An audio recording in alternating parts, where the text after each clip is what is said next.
إنما يخشى الله من عباده العلماء۔ انشاءاللہ تعالی آج کے درس میں ہم جنت میں قوت مردانہ کے ٹاپک کو پڑھیں گے۔ اب چونکہ اہل جنت کے لیے بیویوں کی تعداد بڑھا دی جائے گی تو اس لیے ان کے لیے قوت مردانہ بھی بڑھا دی جائے گی۔ حضرت زید بن ارقم رضی اللہ تعالیٰ عنہ سے روایت ہے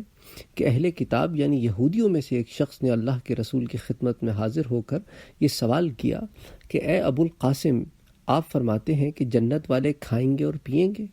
حضور نے فرمایا ہاں، قسم ہے اس ذات کی جس کے قبضے میں میری جان ہے، ایک جنتی کو کھانے پینے اور بیویوں سے مباشرت کرنے میں 100 مردوں کی طاقت دے دی جائے گی۔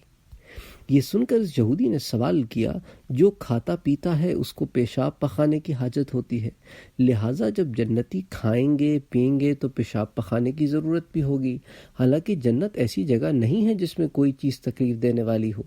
پھر وہاں پیشاب پخانے جیسی گھناؤنی چیزوں کا کیوں کر گزر ہوگا؟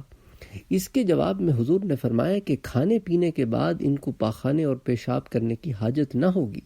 بلکہ بھرے ہوئے پیٹ کو خالی کرنے کے لیے صرف پسینے سے یہ حاجت پوری ہو جایا کرے گی۔ ان کے کھانوں سے کے بعد جب پسینہ آئے گا تو وہ جو پسینہ بہے گا اس میں اللہ سبحانہ و تعالی مشک کی خوشبو ڈال دیں گے،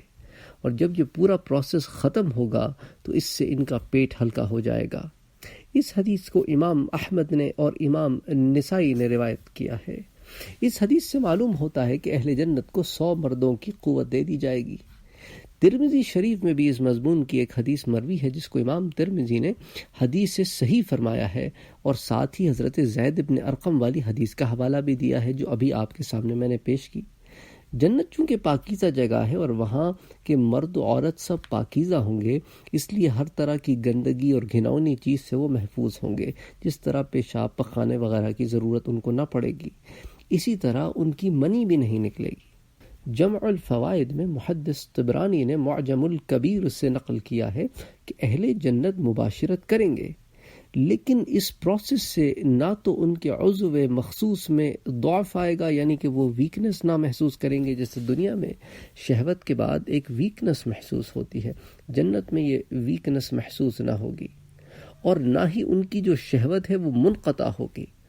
اور نہ مرد کی منی نکلے گی نہ عورت کی۔ تو اللہ سبحانہ و تعالی لذت کو برقرار رکھیں گے اور گندگی اور غلاظت سے محفوظ رکھیں گے۔ تو اس طرح دنیا کی لذتوں میں جو کدورتیں پیدا ہوتی ہیں، جنت کی لذتوں میں یہ کدورتیں پیدا نہیں ہوں گی۔ تو جنت میں وہ مادہ خارج نہیں ہوگا جس سے انسان کو بعد میں گھن آتی ہے اور پھر بعد میں انسان کو غسل واجب ہو جاتا ہے۔ تو یہ اللہ کی ایک نعمت ہوگی کہ انسان کو اس تمام لذتیں میسر ہوں گی جو دنیا میں میسر ہوتی ہیں،